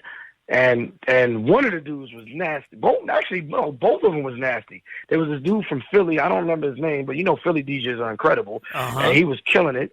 And then the one that went on before me was DJ Leon from the Fugees. I don't know if you ever seen him, but he's super nasty. And so it was that dude from Philly, DJ Leon, then me, and then they had like 6 other DJs after me. So I didn't get to see the ones after me because I did my thing. I said, "Yo, thank you guys for giving me the opportunity. I really appreciate it. I got to go." And the producer lady was like, no, I need you to stay. I was like, I can't stay. I was like, I have to do a TV show right now live. I'm on MTV. I have to go. I'm so sorry. Please don't hold this against me, but I have to go. But the producer lady wanted me to stay bad. You know what I'm saying? She was the production, I forgot her name, but she was the overall production lady for the joint. And then Kern, the MD, came up to me. He's like, he was like, "Make sure, we keep your phone on. We might call you. We might just," he was like, "Yo." I was like, "Yo, thank you." I had to run out of there. I jumped in the cab to make it to TRL. Of course, New York City traffic. Of course. Crazy. We're not moving. I get out, and remember, this is before Serato. We using vinyl. I get out the cab. I just throw $20 at the guy. I probably owed him $8. I said, "Here, just let me out now." I gave him $20. I had to run 20 blocks with a bag of records on my back. My records, my needles, you know what I'm saying? I ran 20 blocks. Yo, Puff is livid. Puff is blowing up my phone. I'm not even answering. You don't not answer for Puff. I'm not even answering. Right. It's like 10 minutes to 3. My phone is going ballistic. I'm running. I'm huffing and puffing. I make it to Broadway, and it was on Broadway and maybe 49th or wherever TRL was. It was up on the second floor in Times Square where you could see everything. You know, I ran up in there.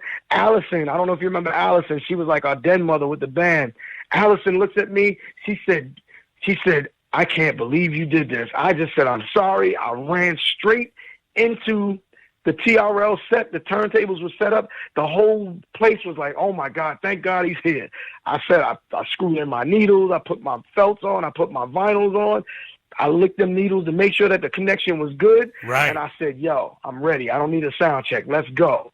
And 1 minute later, my man came out, and that the host of TRL, and said, we got a special treat. We're going to start the show off. You know him. You watch the show. Ladies and gentlemen, it's the band. And I dropped the joint, and we was rocking like nothing happened. Wow. After the show, Diddy just looked at me. Diddy looked at me out the corner of his eyes, and he said, don't ever do that shit again, my nigga. And walked away. And he said it in that voice, don't ever do that shit again, my nigga. Wow. That was crazy. Because, you know, if I wasn't there, wouldn't have been no show. Right. There was no that. There was no, I did it live off the records. You know what I'm saying? There was no backup. There was no nothing. It was me. But, you know, I didn't tell him why I was late. I was like, yo, the traffic was insane. Like, and I was like, you guys know I'm coming from Long Island. I just kind of left it at that. I didn't want to tell them I was auditioning for Beyonce because they might have been like, oh, word, you played us like that? You know? Right. So, you know what I'm saying? I ain't tell them that. But, and then I got the call about a week later from Kern. He's like, are you available for the next 6 months? I said, yes, I am, because the band ain't got no more shows scheduled right now. You know what I'm saying? So I said, I think they're going to go back and start working on the second album. So, yeah, so I was good. And then after that, I started touring with Beyonce, which was again, was incredible because it was another gigantic production just like Prince. It was like the same thing. Wow. Crazy. Okay, so obviously there was a reason why you stopped working for Beyonce. What's the reason? Because I understand you also got into radio a little bit with Sirius XM, with a radio show and whatnot. Yes. So why did you end up stop working with Beyonce? Well, I really stopped working with Beyonce just because of genitalia. I happen to be a man, and she, you know, I don't know. I think maybe it was Jay that came up with the concept for her to have an all-female band, and I just didn't fit the bill for that. Got it. Okay. Okay. That's pretty much it. There's no love lost. I mean, that B's my girl. We mad cool. You know what I'm saying? But sure, you know that's pretty much the reason. You know what I'm saying? Gotcha. So, and it was cool because even like on the second tour, I still got a check off of it because, you know, I was helping out as a coordinator for it, you know what I'm saying? Because, you know, she really loved like the way I worked and my work ethic, but I just couldn't obviously perform, you know, on stage with the girls and everything. It just didn't work out, but it worked out. It was all a plan, you know, like, you know, even with the song, you know, the girl power song, like who runs the world? Girls, you know, it just all made sense. You know what I'm saying? Right. Absolutely. So, yeah. So incredible. I mean, again, Epmd, Prince, Beyonce, making the band. I mean, it just keeps going, and it's just a blessing, right? It sounds like an amazing. Yeah, and don't forget about the TCF crew. Don't forget about the Gravediggaz. Don't you know what I'm saying? Like I've been with so many groups. Okay, so hold on. Okay, hold on. Mm-hmm. So the TCF crew, if I'm not mistaken, made a record like a spin-off of I Want to Sex You Up. Is that correct? Absolutely. Rip, first of all, I love you and your history. And if anybody out there doesn't know who this guy Rip is, you better do your research because you are a plethora of knowledge. Most people don't know about the We Want to Sex You Up song that we did as a spinoff of I Want to Sex You Up, because that's what got us the deal on Coachillin'. Right. And then after that, Daddy-O from Stetsasonic produced a song for us called Go to the Horse's Mouth, which was dope. And then after that, the Trackmasters did I Ain't the One, which is the big record that everybody knows the TCF crew for, I Ain't the One. And matter of fact, Tone from the track masters rapped on that song. I suppose, and then there was the hot mother bowl. I don't know what he said, but it was a famous joint, during the joint. But yeah, that was the TCF Crew, man. Wow. And did you know that the TCF Crew? Did you know who the two dudes was in the crew? I never even knew. In the R&B group? I did not. Go ahead, tell me. Well, okay. It's two female singers, Nicola and Fola, but the two male dudes are Sean and Kenny, a.k.a. the TCF Dancers, a.k.a. Cool G Rap's dancers. Now, the reason why they wanted me down from jump was, remember the very first DJ battle I told you about that I was in? Yes. That I won, that Richie Rich put me in? Yes. Cool G Rap and Sean and Kenny were there, and rest in peace, Bill Blast. They were all there. Wow. And they immediately came up to me. They're like, yo, you the illest DJ we ever seen in our life. And I became family with Cool G Rap immediately. To this day, when he sees me, we fam. Like, I used to sleep at G Rap's crib because of that battle. That's how we became so close. Wow. So that's why when TCF got a deal, they was like, yo, we can't have no other DJ other than Diamond. But I stopped DJing for them to go on tour with Prince. So, and they wasn't mad. They was like, you better go and get on that plane and go with Prince before we kill you.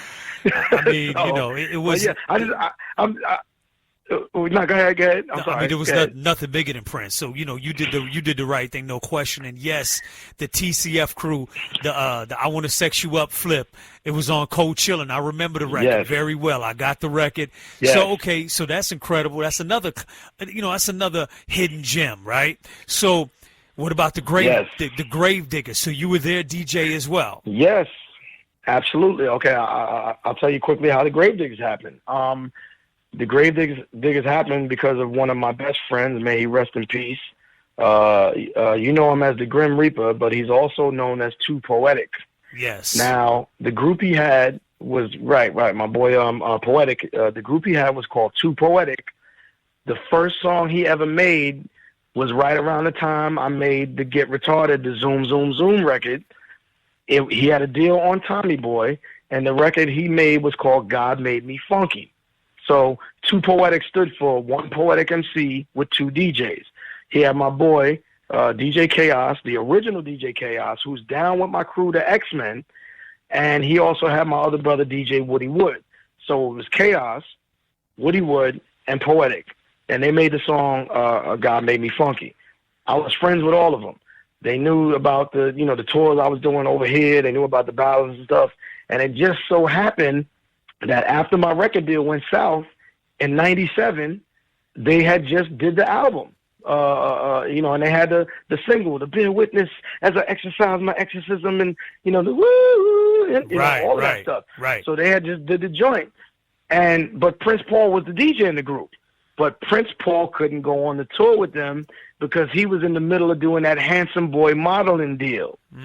So, and everybody said, yo, if Diamond is available, he's the illest DJ out. And so Poetic called me, and I happened to be, he was like, what you doing? I was like, I ain't doing nothing. I'm just, DJing, shows here and there, spot dates and blah, blah, blah.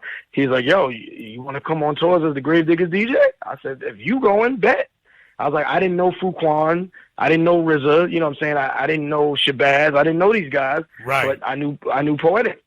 So, and I didn't have to audition for that. By that time, I had already did so much stuff, and everyone knew my. Even RZA was like, "Oh no, this guy's incredible. Let's bring him."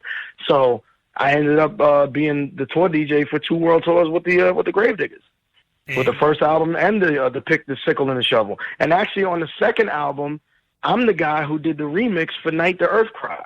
It was under my former name. It was called the Diamond J Remix. Yep. Wow. So, yeah. So let me just assume that you went from Diamond J to DJ Diamond, the artist. That had to have something to do with Prince. Is that correct? Absolutely. The funny thing was, circling back to Biz, as I said before, one thing that we did other than, bang on the kitchen table and make beats and beatbox and rap, we used to snap on each other all the time. All we did was have snap sessions. We just told jokes. Funny thing is, at Paisley Park, they used to snap too. So we used to we used to crack jokes on each other all the time. You know what I'm saying? And every them dudes was funny. You know what I'm saying? Prince was funny too. He had mad jokes. A lot of people didn't know. So I can't remember what joke it was though, but Prince was getting on me heavy. I was going back at him too, and we was the whole crew was dying, the band was rolling. But Prince had said something, and then if you could picture Prince, you know how he gives you that look that he squinches up his face and he opens his eyes real wide. He said, "Well, damn, sucker, we gonna call you the artist." And everybody started rolling. Wow. And then after that, it was like, "Oh, yo, here comes Diamond the artist." They started calling me Diamond the artist. So literally, I just adopted the name after a while. You know what I'm saying? And I just started calling myself DJ Diamond the artist. And especially after he passed away, right. You know what I'm saying? Now it's stuck with me forever because that was big bro, man. It's like Absolutely. I talk about Prince and the work ethic and the way he worked and all of that stuff. But when I say one of the most amazing times of my life, I'm not just talking about the work. Like Prince, he became a big brother mentor to me. Like Prince was. He taught me, things about being a man, like manhood and stuff. And of course, I had a father, I had big brothers. They taught me about all of that stuff too. But I was out in the world now, in the industry on my own. So, he was like feeding me, gems and do's and don'ts and all of that. Like literally, like I'll just give you one quick example. We were at like an industry party at a private mansion overseas somewhere. And like this was a regular occurrence, man. George Michael would be there, Bono from U2. I was mingling with all of these people. You know what I'm saying? All of these incredible artists and entertainers, actors. Everybody would be there. At one particular party, we were sitting. I was sitting on a couch with a couple other people. Prince was over in the corner talking to somebody, and the whole room, everybody was mingling. It was like those uppity parties, there was low music playing in the background, everybody sipping wine and right. And doing what they do. So we were sitting at the couch, and a dude comes in, has his shades on, literally dumps a bag of coke on the table. It looked like the Scarface movie. Wow. It was a mound of cocaine. Everybody starts whipping out their razor blades and cutting up these little lines. Yeah, I'm like 19, man. I've never seen nothing like this. I'm looking around. Prince points at me and calls me over. He said, "Come here real quick." So I get up from the couch. I go over to him, and this is right in front of me. He pulls me to the side and talks directly in my ear. He said, "If I ever see you do any of that shit, I'm going to kill you." He said, "You understand?" He said, "Stay away from all of that. Don't ever mess with nothing." Like, he didn't have to do that. Right. I'm just working for him. You know what I'm saying? But that was some big brother, like I'm concerned about you. You know what I'm saying? Like I wasn't going to do it anyway, but you know what I'm saying? But just to, as I look back now that I'm a man and I mentor younger, people that come up and kids and so on and so forth, like, he was on some big bro stuff with me, man. And I'll never forget him for that. Like words can't even, honor the way I feel about him, correctly, Yeah. So I am forever DJ Diamond the artist. Just to give you the backstory. Well, I got to be honest with you. I never understood it until now. You know what I mean? I was like, what is he doing? Why is he changing his name? And of course, you could do whatever you want to do. It's your prerogative. But I didn't understand it, but now I do. So now, DJ Diamond, the artist. I understand you had a record deal, a few record deals, but none of them, you didn't get a chance to put an album out. Is that correct? Or any music? Is that correct? As an artist? Yes. Unfortunately, I had a few different deals, and they were all major deals. But right. Again, you can ask anybody in the industry, and maybe this is why my phone keeps ringing. I don't do bad business with nobody. I never shafted nobody. You know what I'm saying? I always try to be on the up and up. I'm a handshake guy. I don't need a contract with you. If you book me for something, shake my hand. Shake my hand and just whatever terms we speak on, keep those terms and we good. Of course, I had to get lawyers and stuff for the deals and all of that. But I'm a straight shooter. And, like I said, these labels, man, they care about numbers. You're just a number. It's a corporation. I get it. You're working for a corporation. And, you know, when things aren't living up to what was said, it sours me and it turns me off. So, yeah, so no, you know, none of these records ever came out. But I tell you what, Rip, and this is something that everybody needs to listen to if y'all are still tuned in. I have each and every master from every recording I've ever done. You know why? I learned that from Prince. Yes. I learned about ownership from the day I went to Paisley Park. I own all of my masters. Even my masters could be worthless because they never came out, or it doesn't matter. But they can't do nothing with them. I own all of them. I still have all of my 2-inch reels in my storage from all of my albums. Wow, that's and dope. Record deals. That's dope. That's super dope. There's not too many artists that can say that. You know what I'm saying? Absolutely. Absolutely. So I mean, that's incredible. So before we move on, let's get back to the DJ battle aspect, right? So you were once in the Executioners, is that correct? I was once and still are. Got you. Okay. You don't. It's a fraternity. You don't not be one of them. That's like saying Cuba was once a scratch pickle. Gotcha. He's always going to be an invisible scratch pickle. You know what I'm saying? Like we're executioners for life. You know, but I mean, it's still the X-Men. We're all X-Men, but due to, you know, copyright infringement, when it was time to put out records, when Raider, you know, Eclipse, Sinister, and Rob had that deal when they were putting out records with Limp Bizkit and crews like that. Right. I'm sorry, not Limp Bizkit, Linkin Park. Linkin Park, you know right. We couldn't. Right. We couldn't use the name X-Men, so it changed to the Executioners. Everybody thought that the X-Men broke up, and no, it was just because of the deal. That's all. You know, and then, you know, as popularity would have it, the newer generation knew of the Executioners because they knew the records. Right. You know what I mean? Absolutely. And yeah, but we're all X-Men. It's just X-Men like 2.0. That's all. Gotcha. You feel me? Incredible. Yeah. I mean, because that's a whole nother legacy in itself. Yeah. So, especially for the DJ culture, that's super dope. So, over the years, you've also done radio with Sirius XM. You've you opened up a studio called BPM Studios, and you had Diamond Music Service, right? Yes.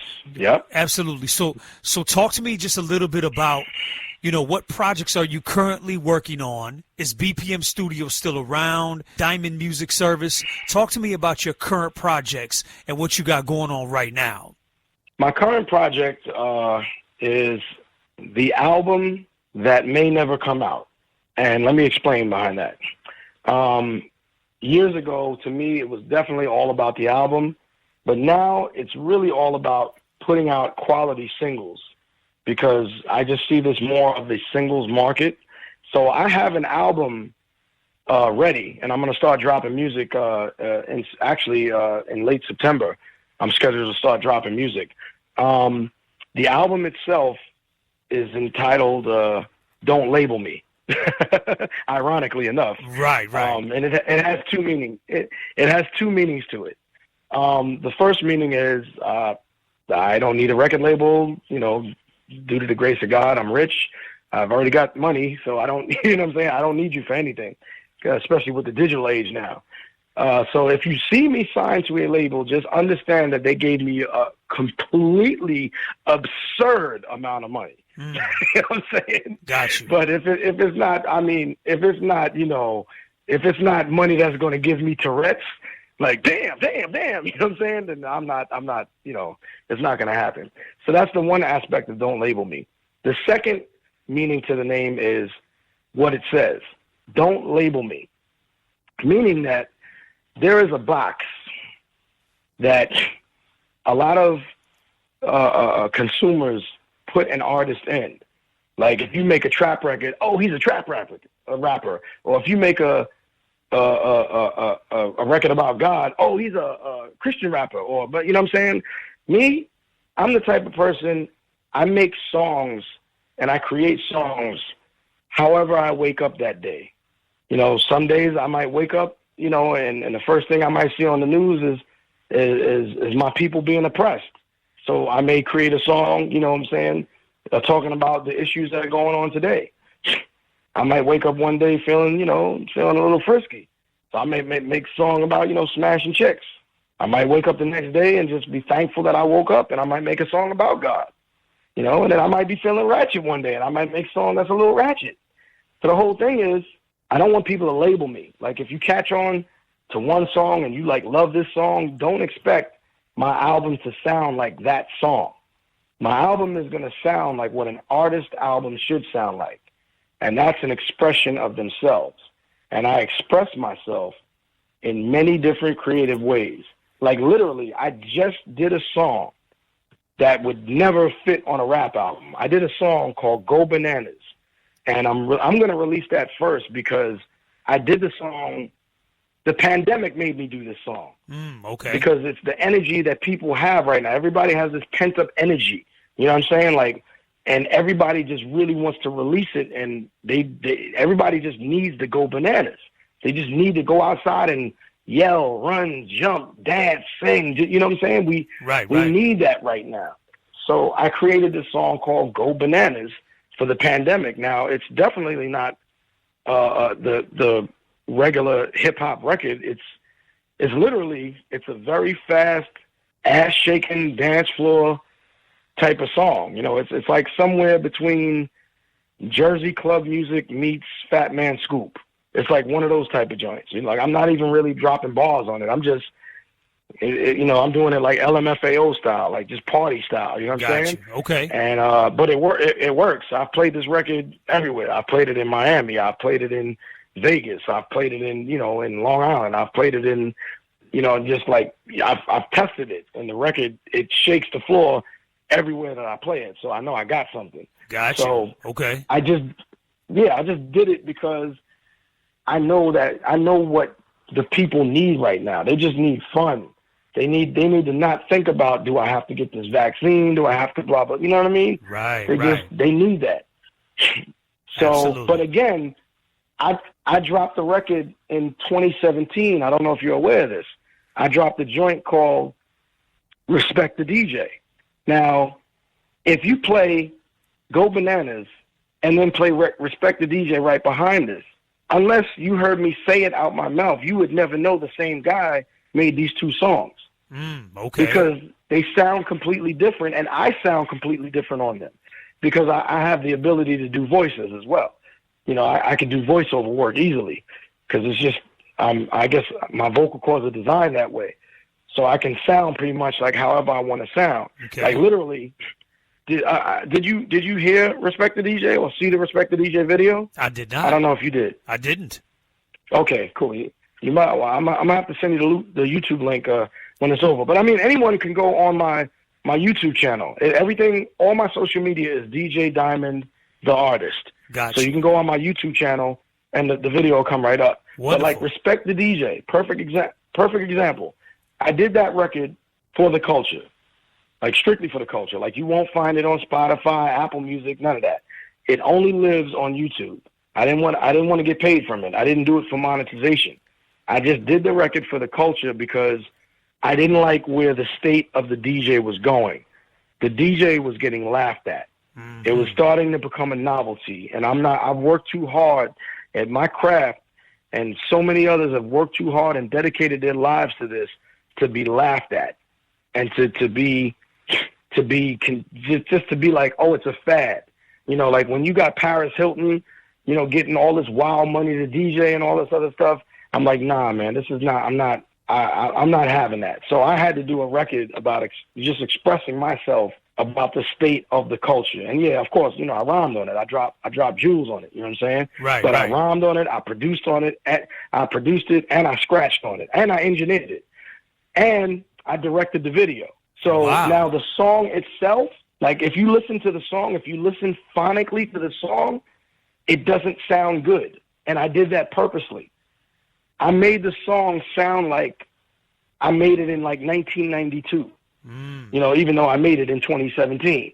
You know what I'm saying? But I made the song sound like it was made in 92. I even used the Shure 57 mic. Now, I have a studio. I have Neumann mics that cost $7,000. I used a mic that cost $128 to do this record. You know what I'm saying? Because I wanted it to sound a particular way. Now, when you watch the video looks like the song sounds. Got you. Which is, to me, is pure genius, and the director is Shock B. I directed it as well, but I mean, the guy who shot it is Shock B and edited it, and he's incredible because he did everything that I envisioned, he brought to life. So it's incredible. So I really want you to check it out because I know how much of a history and hip hop buff you are. Right. I think you'll really appreciate it. It ain't no hit record. I know I can make hit records. I'm a DJ. I play hits all the time. I know the formula.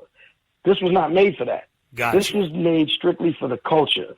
And people that love the culture love this record. But segueing back to Don't Label Me, they're all going to expect me to have an album full of respected DJs. And I'm like, no, that's how I felt at that particular moment.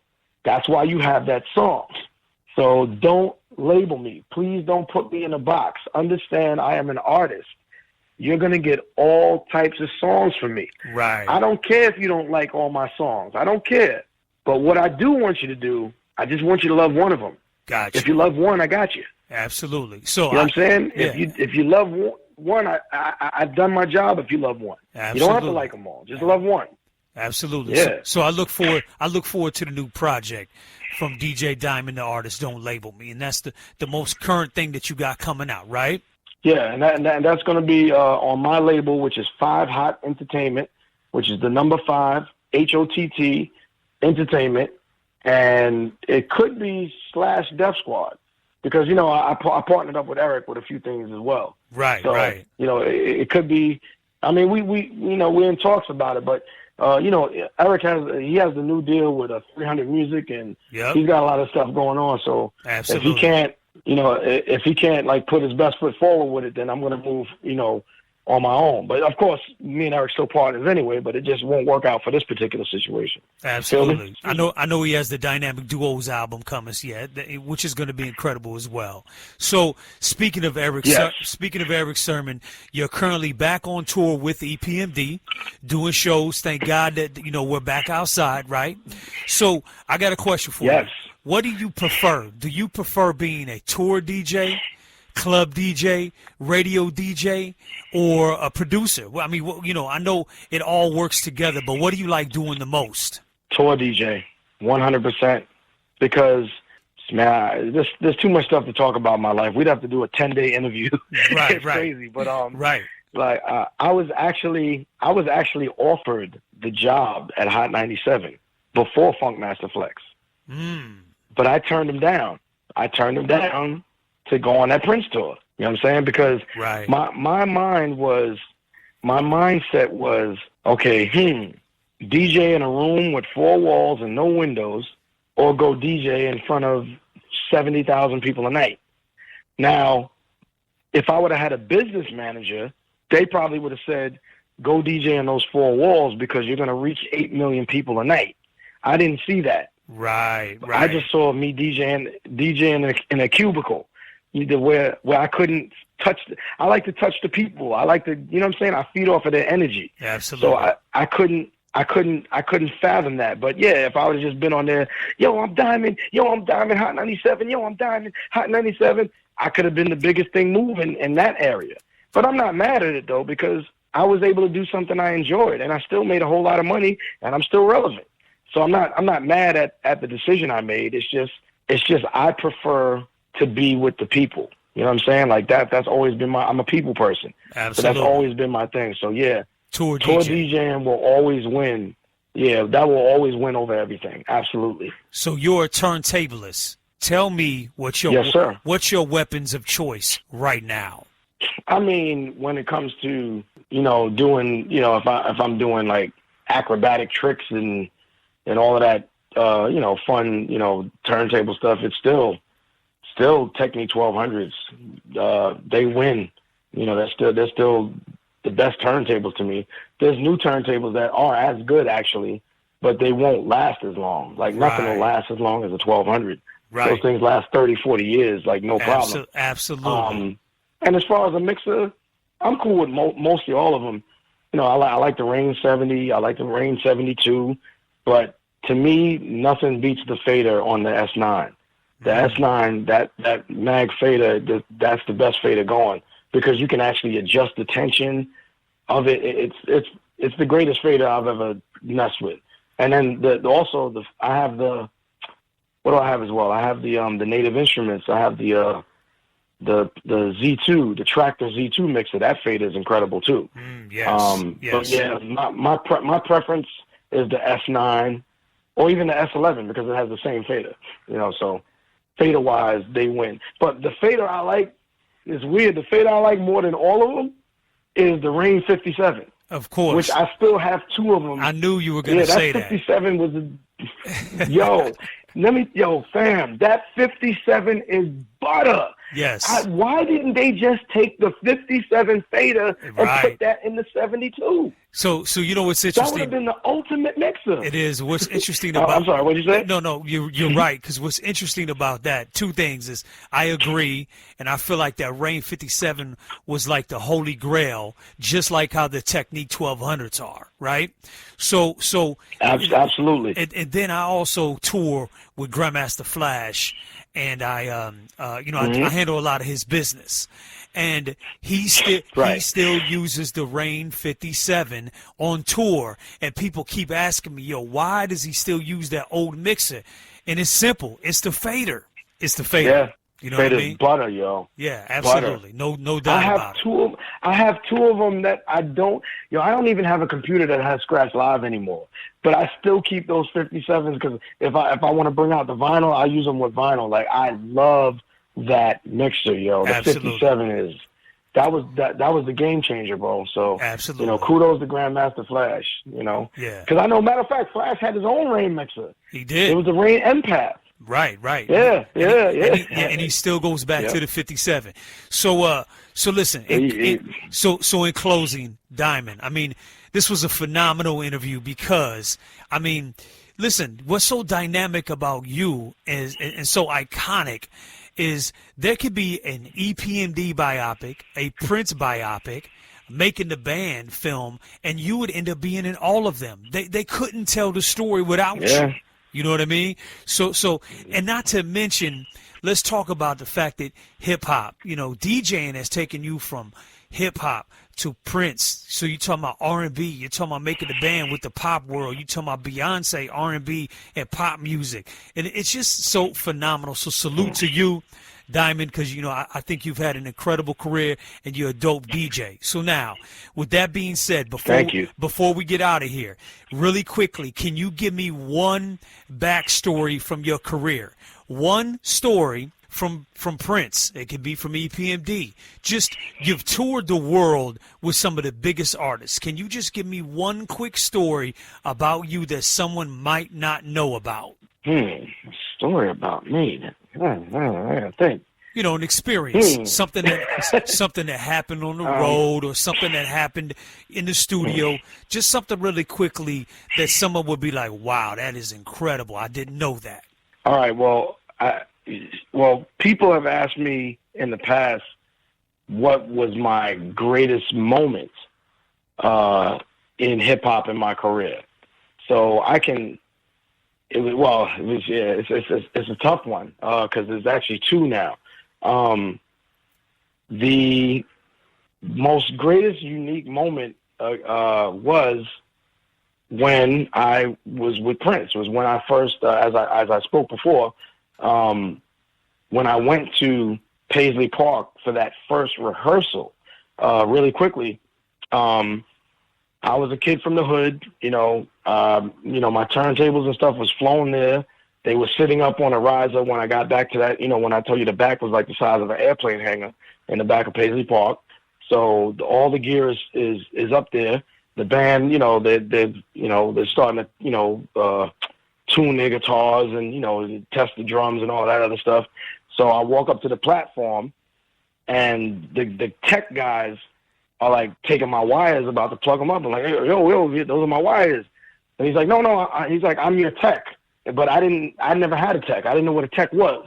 I was like, no, don't worry. I got it. I'll do it. Cause I was, that was still my turntables. That was my prized possession. Right. So, I have my head down, and you're a DJ as well, so you know what it is. I'm over the turntables. I got my head down. I'm plugging in wires, right? And this, you had to unscrew for the ground wire. Yes. So I'm plugging in the ground wire, and as I'm unplugging, as I'm screwing the thing off, putting the ground wire on, I'm looking down. I can see the floor, by where the wires are. I see these 2 yellow boots jump up in front of me, like these little boots, like little designer boots. And I look up, I lean up, I lean my body up, I look straight up, and it's Prince looking right in my face. But this is Prince, like Prince from TV. Right. Prince from Purple Rain, like Prince, looking right in my face. And he reaches out for a handshake, and he says, "Man, I'm such a fan of your work. Thank you for coming." And I shook his hand, and I almost couldn't talk. I was like, right. And I had to think about it later on. I was like, Prince just told me he's a fan of my work. Like, how do you top that? You know what I'm saying? Like, yeah, how do you top it? Right. Absolutely. So fast forward to 2018. Now this was like 90, 92, 91, 92 with Prince. Fast forward to 2018. I'm at a show in an arena. Not big. It's probably like a 10,000 seater, maybe 12,000, something like that. Nothing crazy. A lot of people on the bill. It was an Epmd show. Backstage, I think we were getting ready to head out, and somebody grabs me on the shoulder, and I turn around, and it's Dougie Fresh. Mm-hmm. Now, I've met Doug a bunch of times. You know what I'm saying? I met Doug a whole bunch of times. You know what I'm saying? And so I'm like, "Oh, big bro." He said, "Diamond." Let me talk. He said, "Diamond, let me talk to you for a second." He pulled me to the side, and he said, "I've officially made my assessment." And I said, "Well, what are you talking about?" He said, "I believe you're the best I've ever seen." I said, the what? He said, "I believe you're the best DJ on stage I've ever seen." Now, this was the greatest entertainer that just told me, who has seen every DJ come up from, you know what I'm saying, from Kool Herc to now. Right. Saying that I was the best he had ever seen on stage. Okay. I'm still dumbfounded to this day. I don't even know where that came from. Right. But this came out of Dougie's mouth.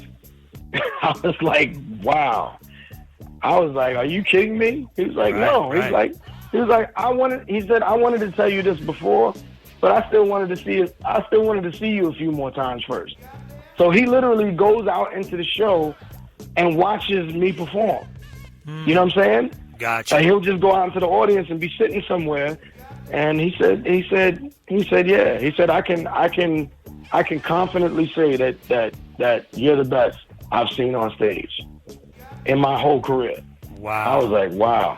Yeah, that's yeah. Do you see what I'm saying? Yeah, that's incredible. Yeah, I'm dumbfounded. Right. I'm still dumbfounded. Like, seriously. Wow. Yeah, I mean, because I don't know what I do on stage.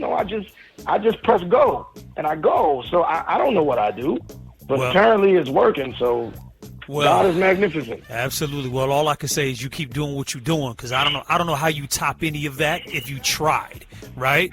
So, and those are two moments. Right. You talk about Prince and Dougie Fresh. It doesn't get any better than that. So, Diamond, how can our listeners continue to follow you? Hey, it's simple. At DJ Diamond the Artist. That's all my social media. That's everything from Twitch to YouTube to TikTok to the Gram to Twitter to Facebook and whatever else comes up. It's always going to be at DJ Diamond the Artist. Wonderful. Well, Diamond, it was an honor to talk to you. I loved listening to the history and your story, and I'm sure there's a lot of people out there that have no idea what your accomplishments have been, and what you've given to hip hop and the DJ culture. You know what I mean? So I want to thank you. Everything from Epmd, Craig Mack, Gravediggaz, TCF, Prince, Beyonce, making the band, the X-Men. I mean, and the list just goes on and on. So I want to salute to you and thank you. This is Vinyl Esquire, the DJ podcast that uplifts the DJ culture and honors our legends. My name is DJ Rip, and I want to thank you. And we have had the honor to talk with and interview the legendary DJ, turntablist from Brooklyn via Long Island, the legendary DJ Diamond, the artist. And I thank you so much for having me, and thank you for doing this for the culture, because the culture needs this. Rip, you are a great one. Appreciate you, my brother. Hello world, I want to welcome you to Vinyl Esquire, the podcast that delivers culture, truth, music. Yeah, this is the basement right here, man. No shiny suits, no platinum chains, man. Turn the motherfucking mic up. I ain't even got a good mic, rhyming through the headphones and the whole shit. What you know about hip-hop, man? What you know about real hip-hop? Some DJ shit, Sure. baby. Now let's take it 2 steps back. I remember when the DJ would rock the track. Remember when the DJ had the MC back. I remember when the DJ used to rip the wax. Sure, I remember all of that. I remember when the DJ was all of that. Now you use gunplay, spit it in all your raps. That's toilet bowl rap, son, I calls it crap. I'm bringing death to that like the mortgage back. Think it's time you refinance your mortgage, black. Dig it, you need to change your rate. At the rate you moving now, you doing stunts like Houdini the Great. With your world famous disappearing DJ trick. Well, I'ma bring it back with some real DJ tricks. Pay attention to the complex flows I spit. At the same time, controlling the mix, you holding my dick. It's the one-man army, so get up and pump your fist. Take the mic, blaze it right.